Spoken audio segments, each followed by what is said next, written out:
이번 강의가 그동안 올 봄부터 시작해서 늦여름까지 계속된 강의 마지막 시간입니다. 본 강의는 뇌와 생각의 출현이라는 타이틀 하에 출발도 대칭에서 시작했고 지금 마지막 강의도 대칭으로 끝내려고 합니다. 왜 대칭이냐? 사실 우주를 구성하고 있는 네 가지 힘의 출발점이 대칭의 붕괴에서 시작이 되고 결국 그 네 가지 힘 이전에 가장 궁극적인 것은 대칭이 먼저 있었다는 거죠. 대칭의 요구 조건에 의해서 힘들을 하는 입자들이 불러져 왔다는 거죠. 대칭이 가장 근본적이라는 거죠. 그리고 그것을 분화돼서 나온 전자기 상호작용이 오늘의 우리를 있게 한 거죠. 그러면 물리학자들이 그 힘의 전체적인 연결, 그 대칭을 회복하는 과정에서 쭉 연구하는 그 양상을 보면 아주 펀더먼탈 포스, 우주 전체적인 그 하나의 힘에서 보시면 그래비티 포스, 위크 포스, 일렉트로마그네틱 포스, 스트롱 포스 네 가지가 분해돼 나오죠. 각각에 대해서 그런 필드, 그런 필드를 매개해주는 입자가 있습니다. 그 필드가 그러니까는 불쑥 튀어나오는 어떤 그런 포인트, 그게 이제 입자로 보시면 됩니다. 세컨드 칸타이제이션에서는 이제 필드, 장의 입자화가 이제 아주 중요한 이야기죠. 그래서 중력은 그래비톤, 중력자에 의해서 표현이 되고, 위크 포스는 W 플러스 마이너스 입자, G 입자, 이 세 가지 입자에서 표현이 되죠. 그래서 전자기 상호작용하고 위크 포스가 그 살람 교수의 스판테니스 브로큰 시메트리에 의해서 이제 그런 이론을 매개로 해서 통합이 됩니다. 그래서 나왔던 것이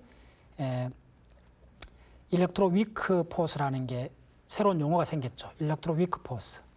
그 다음에 이제 스트롱 포스하고 일렉트로 위크 포스가 만나서 그랜드 유니피케이션, 우리가 흔히 이야기하는 대통일장 이론이 되는 거죠. 그랜드 유니피케이션. 지금 이쪽으로 계속 연구를 하고 있죠. 스트롱 포스는 그 시메트리가 핵자 안에 이제 말려 들어가 있는 상태죠. 그런 완벽한 형태로 있습니다. 그것이 뭐냐 하면 그 스트롱 포스는 옛날에서 이제 뭐 파이온이라든지 중간자, 하드론 많은 이야기들이 있었는데 머레이 겔만에 의해서 이제 콕 모델로 전부 다 통합이 되면서 콕 모델에서 콕과 콕 사이에 이제 칼라 포스 이야기가 나오죠. 그래서 칼라 포스에 그 연결되는 게 글루온 이야기를 하죠. 그러면 지금까지 인류가 이해한 우주의 전체 이야기를 간단히 말씀드리면 이렇습니다. 콕이 이제 페르미온하고 하드론을 이야기했지 않습니까? 쿼크하고 있습니다. 지금 이제 쿼크이 세 가지가 있습니다. 빨간 쿼크, 노란 쿼크, 파란 쿼크. 자, 이게 업쿼크이랍시다. 업쿼크, 업쿼크입니다. 그래서 쿼크는 세 가지 색깔을 갖고 있습니다. 그래서 하드론을 이룰 때 세 가지 색깔이 다 합쳐져서 무색이 되는 거죠. 무색인 경우만 이제 스테블하게 존재하는 거죠. 그러면 다운쿼크도 동일하게 세 가지 색으로 되어 있습니다. 다운쿼크도 빨간 다운쿼크, 그 다음에 노란 다운쿼크, 파란 다운쿼크. 3원색을 합하면 이제 무색이 되는 거죠. 그래서 각각이 이게 D로 되어 있습니다. 다운쿼크. 그럼 우주에 있는 모든 힘 중에 강한 상호작용, 약한 상호작용, 전자기 상호작용은 간단하게 한두 가지 도표로서 표현이 됩니다. 무슨 이야기냐 하면 업콕하고 업콕 사이에 힘이 주고받을 때 이거는 뭐냐면 글루온이 매개를 해주는 거죠. 다운콕과 다운콕 사이에. 그래서 글루온은 어떻게 됩니까? 지금 색깔만 바꿔주죠. 쿼크의 색깔을 바꿔주는 겁니다. 그래서 쿼크의 색깔이 바뀌어지는 퀀텀 미케닉스를 퀀텀 크로노 다이나믹스를 해서 QCD라는 거죠. 그 전에 있었던 QED, 퀀텀 일렉트로 다이나믹스, 퀀텀 다이나믹스가 결국 이제 이게 두 가지 크게 퀀텀 일렉트로 다이나믹스, 퀀텀 크로노 다이나믹스. 그래서 색깔을 바꿔주는, 그러니까 쿼크의 고유한 색깔을 바꿔주는, 색 전하를 바꿔주는 겁니다. 그것이 글루온 역할을 하는 거죠. 그 다음에 업쿼크하고 다운쿼크 사이로 변화를 갖게 해주는 것. 업쿼크와 다운쿼크 사이로 변화를 갖게 해주는 것이 뭐냐 하면 그렇죠. 업쿼크와 다운쿼크 사이의 변화가 일어나는 것이 이제 W 플러스 W 마이너스 이런 입자들이죠. 예. 그리고 요 억흑 자체 내에서도 G0하고 포톤에 의해서 스스로 변합니다. 예. 여기서도 스스로 이렇게 변하는 거죠. 예. 그리고 우주에 존재하는 중요한 이거는 이쪽은 뭡니까? 페르미 입자죠. 페르미온. 예. 이쪽은 넵톤.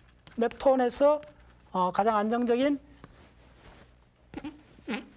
뮤온하고 일렉트론이 있죠. 예. 뮤온하고 일렉트론도 주고받는 것이 W고 이쪽은 G0고 이것도 자체적으로 G0 감마. 예. 그래서 약한 상호작용, 강한 상호작용은 이 도표 하나로서 이야기 다 끝납니다. 사실은 중요한 이야기가. 예. 그렇게 말씀드릴 수가 있고, 그다음 중력은 좀 별도로 계속 연구가 되어 왔죠. 좀 전에 이야기했듯이 중력은 아인슈타인의 일반 상대성 이론에 의해서 물질 에너지 시스템에서 우주 시공이 랜덤하게 휘는 현상, 시공의 공률이 물질 에너지 시스템에서 이리로 결정된다는 현상이죠. 그래서 중력과 더불어 상대성 이론의 세계관은 소광석 교수님이 잘 요약해놨는데, 한 가지로 말해서 지금까지 우리가 물질 중심의 세계관에서 이벤트 중심의 세계관으로 바꿔야 된다는 거죠. 그래서 세계는 그러니까 물체 3차원 공간상의 어떤 위치를 점유하는 물체의 집합을 지금까지 그게 세계라고 생각해 왔는데, 그거보다는 물체라는 것은 뭐냐면 특정한 사건의 연속을 우리가 물체로 인식한다는 거죠. 예. 그래서 우주에 존재하는 건 이벤트밖에 없다고 보시면 됩니다. 이벤트의 특정한 사건의 연속을 우리가 물체로 인식을 해왔다는 거죠. 그래서 물체 중심의 세계관에서 사건 중심의 세계관으로 옮겨가야 상대성 이론을 정확히 이해할 수 있습니다. 그래서 일반 상대성 이론의 주 무대는 이제 시공의 휘어짐들이죠. 예. 그래서 지금 학자들은 그 중력파, 일반 상대성 이론의 그 예언 중에 하나가 중력파가 있는데, 중력파를 측정하기 위해서 아주 엄청난 그 노력을 기울이고 있죠. 이것은 이제 그 중력파 측정하는 장치의 사진입니다. 그래서 우주에 존재하는 네 가지 힘은 네 개 입자로서 전달된다는 모양이고, 그래서 가속기에서 지금까지 엄청난 입자 충돌에 의해서 우주의 근본적 구성 입자들을 연구해 왔죠. 유럽하고 미국의 페르미랩. 예. CERN 유럽 쪽에 있는 그쪽에서는 중요한 것이 이제 라지 하드론 콜라이더. 이것이 아마 원래 거의 다 완공이 되고 지금 어쩌면 내년쯤에 실험 결과가 나올 수 있습니다. 그래서 궁극적으로 라지 하드론 콜라이더가 추구하는 실험은 뭐냐면 지금 라지 하드론 콜라이더 안에 있는 그 측정 장비 실험 시설입니다. 예. 이쪽에 보시면 이렇게 많은 사람들이 궁극적 물질의 입자를 찾기 위해서 이제 전 세계적으로 노력하고 있죠. 그래서 지금까지 그 인간이 이해한 우주의 구성 물질은 쿼크하고 렙톤 그리고 보존이죠. 그래서 쭉 보시면 우주 초기에는 하이 시메트리, 완벽한 시메트리였는데 이제 쭉 오면서 시메트리가 깨지면서 네 가지 힘이 나타졌다는 거죠. 이 쭉 보시면 피직스 비욘드 SM 나오는데, SM은 스탠다드 모델을 말합니다. 지금 제가 한 3번의 강의에 걸쳐서 계속 이야기하는 이런 이론을 스탠다드 모델이라 합니다. 인류가 우주의 궁극적 입자를 연구하기 위해서 찾기 위해서 노력했던 모든 결과가 한테 모아진 그것이 바로 스탠다드 모델입니다. 그래서 스탠다드 모델은 바로 이겁니다.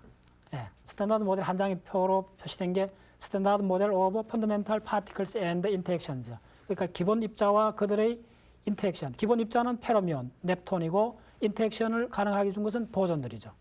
스핀 정수인 보존과 스핀 반정수인 페르미온. 이것이 우주의 힘과 우주의 빌딩 블락이 되고 그 전체를 이야기하는 이론을 스탠다드 모델이랍니다. 그래서 스탠다드 모델에서 궁극적으로 아직 발견되지 않은 입자는 힉스 보존이라는 하나의 입자가 있습니다. 예, 스탠다드 모델을 달리 표현하면 1세대, 2세대, 3세대. 그러니까 1세대가 에너지가 낮고 그래서 가장 스테이블해서 우리를 보는 우주를 이제 1세대가 주로 구성을 하고 있죠. 나머지 2세대, 3세대는 아주 찰나적인 입자들입니다. 근데 1세대 전체 스탠다드 모델에서 아직 발견되지 않는 입자는 힉스 보존입니다. 힉스 보존은 요 까만색으로 되어 있는 이게 힉스 보존인데, 힉스 보존은 뭐냐 하면 결국 완벽한 심메트리에서 지금 심메트리가 자발적 붕괴됐을 때는 무엇인가 이런 완벽한 심메트리를 붕괴해주는 그런 촉진자가 있을 거죠. 붕괴시키는 거 처음 심메트리를 붕괴해줬던 그 입자, 그걸 이제 힉스 보존이라 합니다. 그래서 힉스라는 거는 그 영국의 과학자 이름인데 이쪽 분야를 연구했던 힉스 과학자 이름입니다. 그래서 지금 그 CERNS 라지 하드론 컬라이더에서 궁극적으로 발견하고 싶은 것은 요 힉스 입자입니다. 예, 힉스 입자를 발견하기 위해서 지금 엄청난 그 가속기를 건설하고 디텍터를 건설하고 있죠. 이 라지 하드론 컬라이더에서는 양성자와 양성자를 충돌하는 실험을 하고 있습니다. 그래서 라지 하드론 컬라이더 그 시스템에 있는 아틀라스라는 그 디텍터, 거대한 디텍터죠. 예. 이 디텍터에서 조만간에 이제 힉스 보존을 그 찾는 실험을 합니다. 예. 그래서 이 도표에서 보시면 마지막에 지금 우리가 발견하지 못한 입자는 힉스, 요 까만 요 입자입니다. 요 힉스 보존이 발견되면 스탠다드 모델은 일단락이 됩니다. 전반적으로 그 완결이 되는 형태가 되죠. 지금 힉스 보존 이쪽에서 제가 그동안 이야기를 하는 과정에서 한 가지 빠뜨린 게 뭐냐면 모든 입자는 거의 다 반입자가 있습니다. 그래서 빅뱅 초기에는 입자하고 반입자가 같이 있었는데 입자와 반입자가 만나서 상소멸을 하고 포톤으로 다 바뀌어지고 입자에 대해서 반입자에 대해서 입자가 10억 분의 1개 정도 잉여분이 있었어요. 그래서 다 만나서 상쇄하고 10억 개 중에 1개 정도의 정입자, 지금 우주를 구성하고 입자가 살아남았다고 그렇게 보는 거죠. 그래서 반입자는 지금 정상 상태는 없는데 우리가 입자 가속기에서 만들 수도 있고 우주선에서 날아오는 데서 반입자를 볼 수 있습니다. 그래서 반입자는 소위 반물질, 반입자는 그 기원이 어떻게 되느냐 하면 그 유명한 디락 이퀘이션에서 나옵니다. 디락 이퀘이션이 결국은 스웨덴계 이퀘이션을 그 상대성 이론하고 결합을 해서 상대성 이론하고 양자역학을 결합한 형태인데, 디락 이퀘이션을 이거는 제가 박사과정 때 코소개했던 노트인데, 디락 이퀘이션을 풀면 네 가지 그 솔루션이 나옵니다. 그래서 요약해 말씀드리면 이 네 가지 솔루션이 두 개는 스핀업, 스핀다운, 전자의 스핀업하고 스핀다운이 되고 나머지 두 개의 솔루션은 에너지가 마이너스하고 에너지가 플러스가 나오게 됐어요. 그래서 에너지가 마이너스인 것을 그 초기 해석이 굉장히 어려웠었는데 결국은 그것이 반물질이라는 것이 규명이 됐고 1930년대 앤더슨이라는 실험 물리학자가 우주에서 날아오는 반양성자를 발견했죠. 그러니까 반양성자는 뭐냐면 질량은 양성자와 동일하고 다른 물리 속성은 다 동일합니다. 단지 전하가 반대입니다. 양성자는 플러스 차지일 때 있는데 반양성자는 마이너스 전하를 띠고 있죠. 그래서 그 검출 장치에서 이렇게 곡선을 그리는데 반지름은 같고 반대 방향으로 곡선을 그리죠. 그래서 반물질, 반양성자를 발견해서 그 발견으로 노벨상을 받고 그 다음에 이 공식으로서 그 예언했던 디락도 노벨상을 받습니다. 그래서 그 1920년대, 30년대 이렇게 쭉 노력에 의해서 드디어 인류는 우주에 반물질이 있다는 것을 알게 됐죠. 그래서 보통 입자 물리학에서는 보존 법칙을 주로 이야기합니다. 보존 법칙. 그래서 보존 법칙을 말씀드리면 중립자나 경립자나 차지나 스트레인지네이스나 이런 그 보존되는 양자수가 있습니다. 그러니까 반응 전후에 보존되는 그 보존 룰이 지켜져야만이 그러한 물리적 프로세스가 일어나는 거죠. 그래서 우주에는 보존 법칙이 이제 크게 여류과학자 네테라는 사람이 그 보존 법칙을 이야기를 했습니다. 그러니까 대칭이 왜 그렇게 중요하냐? 이 모든 강의에서 대칭이 나왔던 건 대칭은 보존 법칙을 말하는 겁니다. 한 개의 대칭이 있을 때 한 개의 보존 법칙이 있습니다. 그래서 크게 대칭이 뭐냐 하면 우주에는 시간 대칭이 있죠. 시간 대칭. 시간 대칭에서 에너지가 나옵니다. 그리고 공간 대칭에서 운동량 보존이 납니다.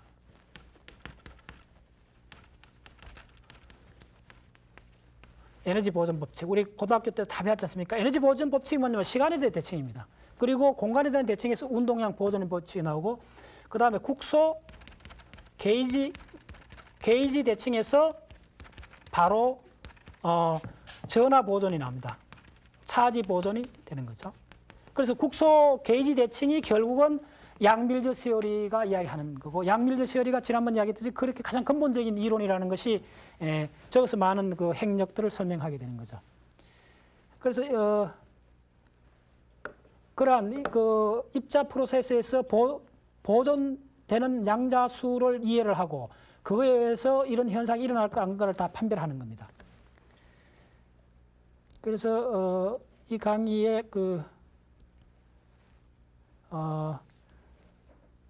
전반적인 그 입자 물리학과 대칭, 그 다음에 그 대칭이 끼어짐으로 해서 생명 현상이 나오는 데까지가 대략 말씀드렸습니다. 그리고 다시 마지막으로 제가 이 강의 말미에 한두 가지 제 의견을 말씀드리겠습니다. 다시 우리 그 브레인 시스템으로 돌아와서 우리 인간이 갖고 있는 기억은 크게 세 가지로 분류할 수 있습니다. 뭐 다양한 분류법이 있습니다. 기억에 대해서는. 근데 한 이론에 의하면 우리 인간은 크게 세 가지 기억을 갖고 있습니다. 절차 기억, 신념 기억, 그리고 학습 기억입니다. 절차 기억은 주로 이제 선조체 중심으로 해서 일어나고, 신념 기억은 편도체, 그 다음에 자율신경 호르몬 반응 이런 것들이 매개가 되죠. 그 다음에 학습 기억은 잘 알다시피 해마를 중심으로 해서 일어납니다. 그런데 이제 학습 기억은 여기서 보시다시피 해마하고 피질이 서로 상방향으로 연결되어 있죠. 그래서 끊임없이 학습 기억의 특징은 에러를 수정하는 겁니다. 근데 신념 기억은 일종의 각인 현상이죠. 한번 형성이 되면 결코 바꾸지 않는 그런 기억입니다. 그래서 우리 인간의 기억을 기억과 학습의 관계를 요약해서 설명을 드리면,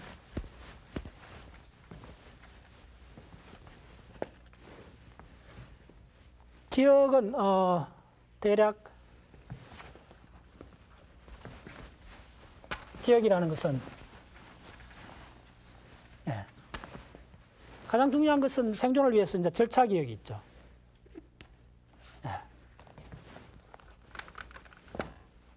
절차 기억이 이렇게 있죠.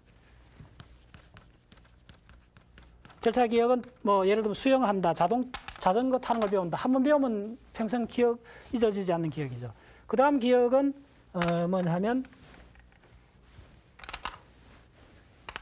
그 다음 기억은 아주 강한, 그 다음 기억은 신념 기억입니다. 신념 기억.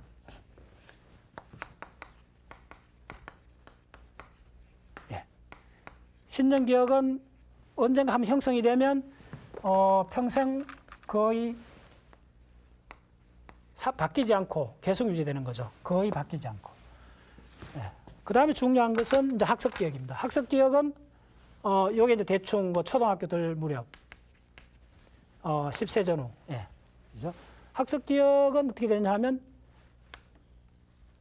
학교 들어가면, 초등학교 들어가면 그 기억이 이제 증가를 하죠. 증가했다가 직장에 들어가면 이제 어느 스텝을 해줬다가 어떻게 되냐면 이렇게 됐다가 그 다음에는 급격히 줄어드는 거죠. 이게 학습 기억입니다. 이 학습 기억은 피크가 될 때가 대략 한 25세 되죠. 그 다음에 이제 직장에서 스텝을 하면 한 35세, 이쪽 정년퇴임 한 60세로 이렇게 두면, 60세 이후로는 어떻게 되냐면 학습 기억이 학습을 하지 않는 경우가 되죠. 대부분이. 그래서 자동적으로 정년퇴임하고 나서는 이렇게 줄어드는 거죠. 그래서 이게 일반 형태인데, 우리가 그 공부를 한다는 것은 어떻게 되느냐 하면 이 기억 시스템이 좀 바뀌어지는 겁니다. 자, 요거는 사실은 학습 기억인데 이쪽으로 하면서 학습 부재형이죠. 학습 부재, 학습하지 않는 경우는 그냥 아주 고지식한 노인이 되는 거죠. 늙으면. 60세 이후는. 그 다음 어떻게 되느냐 하면 좀 공부를 하는 사람은 대략 사회에 이렇게 생활하면 적당히 따라가는 사람들은 이렇게 되는 거죠. 접촉을 이렇게 학습량을 봤을 때. 이게 뭐냐 하면 현실 주도형이죠. 이것은 학습 부재보다 학습 최소형. 그러니까 살아가는데 필요한 아주 최소한 학습만 하는 사람들이죠. 그 다음에 아주 거의 100명에 한두 명 있을까 말까 특이한 형태가 있습니다. 그것은 어떻게 되냐면 대학 졸업할 무렵부터 아주 의도적으로 학습하는 사람들이 있어요. 그 사람들은 아주 오픈 시스템으로 갑니다. 거의 이게 어디로 갈지 모르는 아주 크게 올라가는 거죠. 이거는 뭐냐면 바로 학습 주도형입니다. 학습 주도형 기억 시스템입니다. 이럴 경우에 주로 이런 사람들은 정규 학교 교육뿐만 아니라 독서 매니아들입니다. 대부분 독서를 통해서 학습 주도형이고. 자, 중요한 것은 이 비율입니다. 이 한 단면을 이렇게 끊었을 때 이 비율이 보시면 우리가 청소년들, 대학생까지는 유연할 수밖에 없는 것이 이 비율이 학습 기억이 굉장히 많이 차이죠. 예를 들면 이제 이게 뭐 10%, 이게 20% 같으면 이게 70% 이렇게 되는 거죠. 자, 그런데 학습이 아주 상대적으로 줄어들게 되면 어떻게 되냐 하면 신념 기억 이 전체가 이제 학습이 이렇게밖에 안 되면 이쪽에서 신념 기억이 거의 한 50% 차지하게 되는 거죠. 그러면 뭐냐면 신념 드라이브 하는 사람이 되죠. 신념 시스템은 우리 어려운 환경을 돌파하는데 강력한 행동력을 주지만은 방향이 잘못 설정됐을 경우는 다른 그룹들하고 아주 충돌을 일으키죠. 우리 사회에서 흔히 보는 것이 다른 신념 시스템끼리 충돌이죠. 그러면 나이가 들어서도 계속 독서를 하는 사람 같은 경우는 어떻게 되냐 하면 나이가 들어서도 이 독서 양에 의해서 학습 기억이 아주 도미넌트해지죠. 그래서 이 강한 신념이 거의 겉으로 드러나지가 않죠. 그래서 이렇게 되는 사람들이 궁극적으로 어떻게 되느냐 하면 학습 부재형은 거의 이제 그 고지식한 형태가 되죠. 고지식한 형태가 되고 학습 최소형, 학습을 아주 미니멈 하는 거는 어떻게 되냐면 판단력이나 비전이 근시안이 되는 거죠. 아주 근시안적인 상태가 되죠. 근데 학습 주도형이 되면 어떻게 되느냐 하면 이런 학습 주도형의 특징이 어떠냐 하면 융통성과 비전이 탁월해지는 거죠. 그래서 제가 도표를 하나 만들었는데 보시면 신념 주도형, 학습이 없을 경우는 당연히 신념이 주도하게 되는 거죠. 그래서 했던 말 되풀이하고 그 한 가지 자기 알고 있는 몇 가지 신념으로서 그 사람의 멘탈, 정신 세계가 완전히 일회적으로 색깔로 물든 사람들, 아주 무서운 사람들이죠. 대부분 종교, 그다음 정치 어떤 도구마에 너무 깊이 들어가 있는 형태. 두 번째 이제 학습 최소형은 일단 이제 생계 유지 학습하기 위해서 그 정도 돼 있는 거죠. 그럼 이런 경우는 현실 주도적인 사람이죠. 너무 현실적이죠. 그런데 이게 아이러니죠. 현실적인 독서를 예를 들면 현실적인 독서는 현실적으로도 성공하지 못해요. 제가 봤을 때. 너무 현실적인 독서를 할 경우는 우리가 알고 있는 이 현실이 10년 전 현실하고 지금의 현실의 변화 속도가 워낙 다릅니다. 그래서 현실적인 책만 읽을 경우는 현실이 너무 상상을 초월할 만큼 빨리 바뀌므로 현실적이지도 못해요. 그래서 끊임없이 우리가 학습을 해야 되는 것이 뭐냐면 학습 주도형은 결국 유연성과 판단력이 나중에 탁월해집니다. 그래서 그러면 이제 일반적인 방법론에서 공부를 어떻게 해야 되느냐. 그 몇 가지를 요약해 보면 일단 베이스 캠프를 높여라. 그런 말씀을 드리고 싶습니다. 그래서 베이스 캠프라는 것이 뭐냐면 우리가 히말라야 에베레스트 등반 성공률이 최근에 자꾸 높아지고 있는 이유 중에 하나가 뭐냐면 베이스 캠프가 지금은 얼추 한 5,000m 정도 설정한다는 것 같아요. 그러니까 올라가야 될 정상은 한 3, 4,000m밖에 안 되죠. 간단히 성공할 수가 있죠.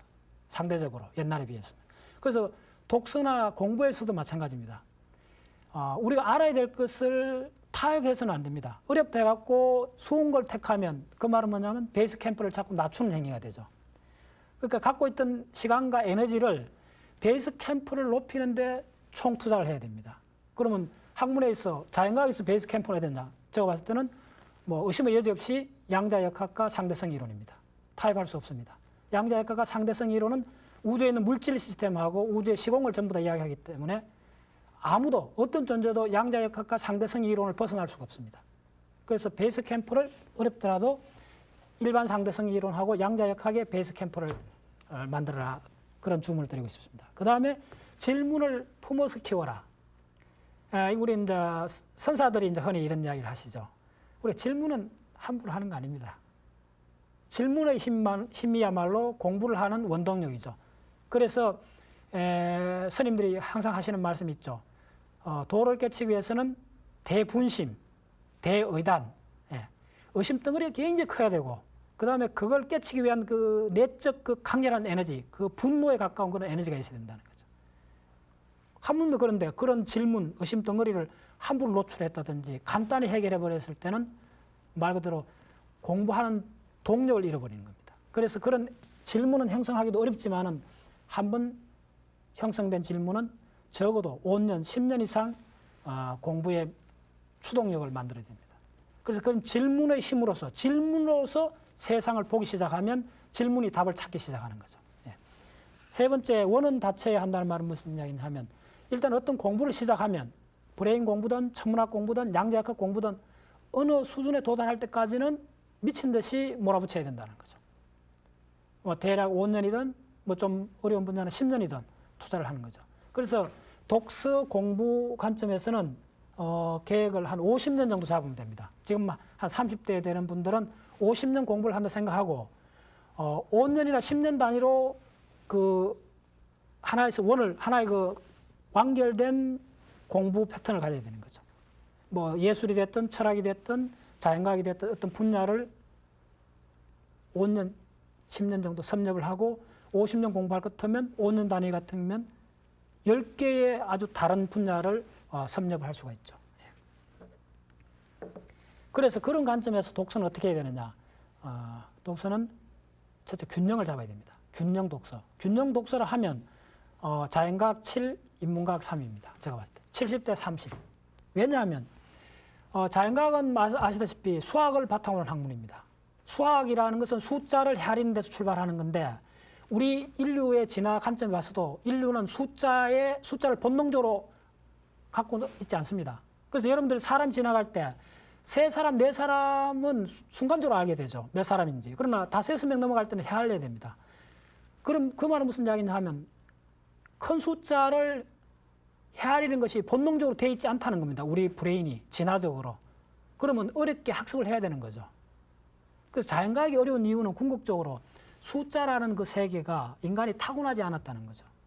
그 증거로는 그 원시 부족들이 숫자가 1, 2, 3밖에 없다는 그런 부족들도 있지 않습니까? 하나, 둘, 셋이란 개념이 없고 하나, 둘, 많다 이렇게 되는 거죠. 우리는 이제 십진법을 쓰지만은 모든 인류가 십진법을 안 씁니다. 다양한 수체가 있죠. 무슨 이야기냐면 숫자는 힘들고 어렵게 그 능력을 획득해야 된다는 겁니다. 그래서 수학을 바탕으로 자연과학을 익히기 위해서는 초기에 의도적으로 자연과학 책을 많이 읽어야 됩니다. 그래서 그 의도적이라는 것이 자연과학이 7, 인문과학 3 정도 되면 한 50대, 60대 넘어가면 자연스럽게 부드러운 그 다음에 이쪽 문학이나 예술 쪽으로 사람이 글로 치우치게 되는 거죠. 그때 되면 자연스럽게 자연과학, 인문과학 50대, 50이 돼갑니다. 그런데 만약에 젊었을 때 30, 40대까지 자연과학적인 어려운 공부를 하지 않으면 그런 사람들은 결코 늙었어도 자연과학을 할 수가 없습니다. 이거는 딱 정해진 기간이 있어요. 우리가 어려운 그래서 여러분들 뭐 철학이나 문학은 나이가 들어서도 문단에 등단하는 사람들 있지 않습니까? 그런데 예를 들어서 미분적분학을 일반 상대성 이론을 60, 70분 노인이 취미로 공부했다는 뉴스를 들은 적 있습니까? 없지 않습니까? 거의 없지 않습니까? 그래서 이건 어쩔 수 없이 젊었을 때 어렵게 공부해야 된다는 거고. 그 다음에 이제 일단 독서라는 게 목표가 있어야 되는데 제가 드리고 싶은 것은 40세까지는 2,000권의 책을 독파하자.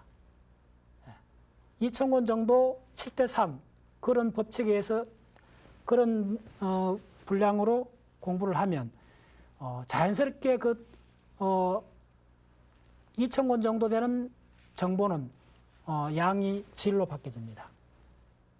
인계치를 넘었으면 양은 질로 바뀝니다.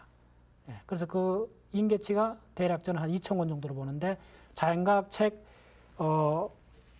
한 70%, 인문과학 책 소위 말해서 문사철 이걸 골고루 한 30% 해서 한 2,000권을 아주 집요하게 한 20년에 걸쳐서 읽으면 그 정보들이 서로 링크하고 그 정보들 사이에서 변화들이 일어납니다. 그래서 그게 바로 질로 바뀌는 겁니다. 그 다음에 마지막으로 말씀드리고 싶은 것은 시간이 많이 없습니다. 공부에 있어서 충분한 시간이 없습니다. 그래서 2번 읽을 가치가 없는 책은 한 번 읽을 가치도 없다는 겁니다. 시간이 없기 때문에. 공부해야 될 분량이 너무 많습니다. 그래서 한 번 읽고 버리고 다시 볼 필요가 없는 책들은 아예 읽을 필요가 없습니다. 이거는 미리 말씀드린데 공부꾼으로 공부 매니아로 들어가는 방법론에 있어서 이야기 드립니다. 일반적인 이야기는 아니고 참으로 자기가 공부에 일생을 걸겠다 이런 분들은 책을 엄밀히 선별해서 보셔야 됩니다. 2번 되풀이해도 중요할 정도로 책은 엄밀히 선별해서 보셔야 됩니다. 언젠가 하버드 대학 총장이 그런 그 졸업생들한테 강연한 걸 글로 읽은 적이 있는데 하버드 대학이 그 졸업생들한테 주는 교육의 최종 목표는 여러분들이 사회에 나가서 앞으로 공부를 할 때 어떤 책이 좋은 책인가, 어떤 책이 안 좋은 책인가 구별할 수 있는 능력만 갖추면 충분하다. 하버드 대학 4년 교육이 지향하는 바는 바로 그런 점이다. 아주 제가 감동 깊게 읽은 기절이었는데, 그렇습니다. 좋은 책이 어떤 책인가를 알 수 있는 사람은 그때부터 이제 공부가 가속이 붙습니다. 그래서 강의의 마지막에서 제가 전체 강의 내용을 간단한 그 글로 표현해 보겠습니다. 뇌를 공부한다는 것은 뇌를 이해하는 과정은 풍경화를 그리는 것, 일생 동안 한순간 또 우리를 떠나 있지 않는 느낌과 감정과 생각들, 의식의 다층적이고 복잡 미묘함이 투명한 가을 하늘처럼 스스로 환해질 수는 없을까? 감정과 운동을 살펴본다는 것은 우리 선조들의 35억 년간 당혹과 좌절과 한숨을 헤아려보는 것, 생각의 구조와 작용을 이해한다는 것은 사회와 문화라는 틀 속에서 전체와 부분을 반복적으로 살펴보는 것, 언젠가는 흐릿한 윤곽들이 스스로 뚜렷한 색감과 전체의 울림으로 드러나는 풍경화가 될 때까지 내가 그리는 생각의 풍경화를 감상할 수 있을 때까지 생각하기를 멈추지 않을 것. 지난 시간에 법성계를 말씀드렸는데 법성계의 핵심은 빛의 세계고 빛의 세계는 보존의 세계고 빛의 세계에서는 한 퀀텀 스테이트에 무한한 입자가 들어갈 수 있다. 그걸 적의 사상, 상적 상립이 가능하다 이야기했었죠. 그것을 나타내는 하모닉 오실레이터를 칸타이저하면 이런 양상으로 나옵니다. 에너지가 디스크리트하고 제로 포인트 에너지가 나오죠. 결국 이것은 한 스테이트에 무한히 들어갈 수 있다는 거죠. 그러한 그 보존의 빛의 세계를 잘 표현한 것이 사실은 그 유명한 하민경의 입법계품의 마지막 부분에 나오는 선제동자가 미륵보탑에 들어가는 양상이죠. 그래서 보시면 선제동자가 그 미륵보살의 그 원력에 의해서 미륵보탑에 들어갑니다. 이때 선제동자는 미륵보살 마사를 공경하여 왼쪽으로 돌고 나서 여쭈었다. 원컨대 성자께서 이 누각문을 열어 제가 들어가게 하소서. 미륵보살이 누각 앞에서 손가락을 튕겨 소리를 내니 곧 문이 열렸다. 선제에게 들어가라고 하여 선제가 기뻐하여 들어가니 문은 곧 닫혔다. 선제가 누각 안을 살펴보니 넓고 크기가 무한하여 허공과 같았다. 아성지 보배로 땅이 되고 아성지 궁전과 아성지 문과 아성지 칠보 등으로 되어 있다. 그 가운데 자 여기서부터 중요합니다. 그 함의 적해 사상, 상적 상립의 그 모양을 잘 표현하고 있습니다. 그 가운데 한량없는 누각이 있는데 크고 넓고 화려하기가 흑온과 같아서 서로 장애되지 않고, 예, 법성계에서 끊임나없는 일미진중 함시방 일체진정 역여시 무량원급 적일념 일념적시 무량급이 가능한 게 바로 이 대목입니다. 그 가운데 한량급 누각이 있었는데 크고 넓고 화려하기가 흑온과 같아서 서로 장애되지도 않고 어지럽게 섞이지도 않았다. 자, 지난 시간에 이야기했죠. 어지럽게 섞이지도 않았기 때문에 법성계에서 뭐라 했습니까? ing불잡난 격별성이라 그랬죠. 더러 섞여져 ing불잡난하지 않아서 각각이 서로 건립되어 있다. 각각이 또렷이 독자적으로 건립되어 있다 그랬죠. 그래서 어지럽게 섞이지도 않았다. 선제가 한 곳에서 모든 것을 보듯이 모든 곳에서도 다 이와 같이 보였다. 일미진중 함시방 일체진중 역여시 그 대목이죠. 그 다음에 이제 그러니까 미륵보살의 삼매력에서 그 안에 들어갔죠. 들어가서 미륵보탑을 다 보고 거기서 미륵보살의 한 곳에서 모든 것이 보이고 그런 모든 누각의 그런 것들이 서로 걸림이 없는 그런 상태를 보았죠. 결국은 이게 이제 꿈 같은 그런 선정 상태라는 것이 나오는 게 잠깐 머리를 숙이자 미륵보살의 유신력으로 인해 자신의 몸이 누각마다 두루하여 있음을 보았다. 예. 그 다음에 이제 깨어나죠. 선남자여 일어나라. 법의 바탕이 이와 같으니 이는 보살의 모든 법을 아는 지혜의 인연이 모여 나타나는 현상이다. 예. 그 다음에 이제 이 보탑이 사라집니다. 이 해탈문의 이름은 삼세 모든 경계가 들어가 있지 않고 기억하는 지혜로 장엄한 누각이다. 하음할 때 장자 나오죠. 이 해탈문 가운데 무수한 해탈문이 있으니 일생보처 보살이야 얻을 수 있다. 조금 전에 그 장엄은 어디로 왔습니까? 왔던 데로 갔다. 어디서 왔습니까? 네. 보살의 지혜의 신통력으로 와서 보살의 지혜의 신통력에 의지하여 머물렀지만은 사실은 간 곳이 없고 머문 것도 없고 모인 것도 아니고 항상 있는 것도 아니어서 모든 것을 멀리 떠난 것이다. 예, 지금까지 제가 입자물리학 이야기했던 대칭 그런 많은 이야기하고 느낌으로 연결되는 부위들이 있죠. 그 다음에 이제 마지막 구절에 또 나오는 것이 그 선제동자가 문수보현보살의 그 몸을 봅니다. 그 문수보현보살이 자기 몸을 그 놔두는 모양이 함경 입법계품에 아주 참 드라마틱하게 나오죠. 선남자여 그대는 마땅히 내 청정한 몸을 보아야 한다. 이때 선제동자가 보현보살의 몸을 보니 예, 아까 문수 아니 보현보살입니다. 잘생긴 모습과 사지골절의 낱낱 모공 중에 털구멍 중에 헤아릴 수 없는 많은 부처님 세계 바다가 있고 그 낱낱 세계 바다에 부처님이 세상에 출현하는데 큰 보살들이 에어사고 있다. 예, 일미진중 함시방이죠. 예. 자, 그 다음에 그 생명 현상, 그 다음에 생각의 출현으로 가는 데는 이거는 굉장히 뭡니까?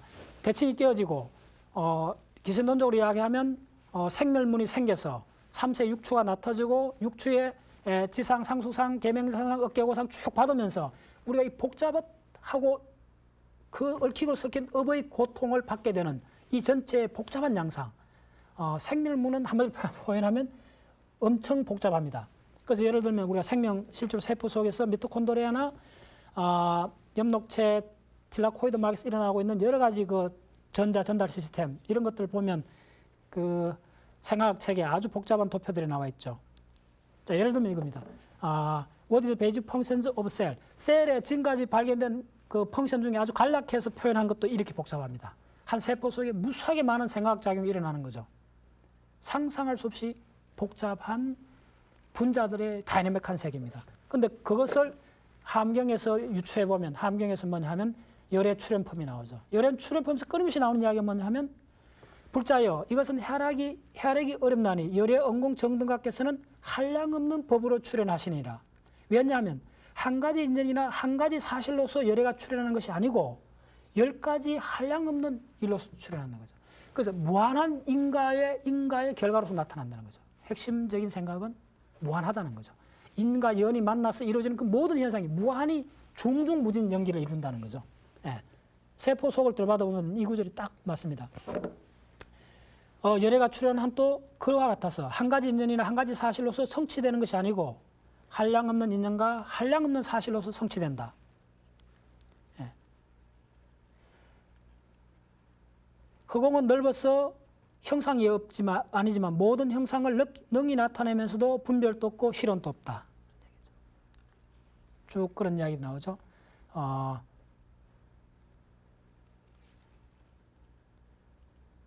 자, 이 중요한 대중이 나오죠. 보살마하설은 마음의 경계가 열의 경계임을 알아야 하면 마음의 경계가 무량무변하고 속박도 없고 해탈도 없듯이 열의 경계도 무량무변하고 속박도 없고 해탈도 없음을 알아야 한다. 왜냐하면 이러이러하게 생각하고 분별하면서 이러이러하게 한량없이 나타나기 때문이다. 예, 참 대단한 구절이죠. 이러이러하게 생각하고 분별함으로써 이러이러하게 한량없이 무한하게 나타나기 때문이다. 그런 말이죠. 자, 그래서 본 강의의 결론을 말씀드리겠습니다. 자, 결국은 생각의 출현은 공부를 하기 위한 강연입니다. 궁극적으로 많은 분들한테 공부를 하는 공부에 대한 이야기였습니다. 그러면 지금까지 인류가 알았는 최종 두 가지를 말씀드리면 스탠다드 모델입니다. 가장 근본적인 건 스탠다드 모델이고, 그 다음에 그 스탠다드 모델에 시메트리가 끼어져서 나타나는 것이 제가 끊임없이 이야기하는 브레인 의식의 출현입니다. 스탠다드 모델을 공부하는데 시간을 낭비하라면 10시간 주어진다면 7시간은 스탠다드 모델을 공부하시고 3시간은 브레인을 공부하시면 적당하다고 봅니다. 그래서 한 문장으로 표현하면 뇌와 생각의 출현을 공부한다는 것은 대칭과 대칭의 자발적 붕괴를 공부하는 데서 시작되고 또한 대칭과 대칭이 자발적 붕괴하는 것을 이해하는 데서 공부가 마무리될 것입니다. 감사합니다.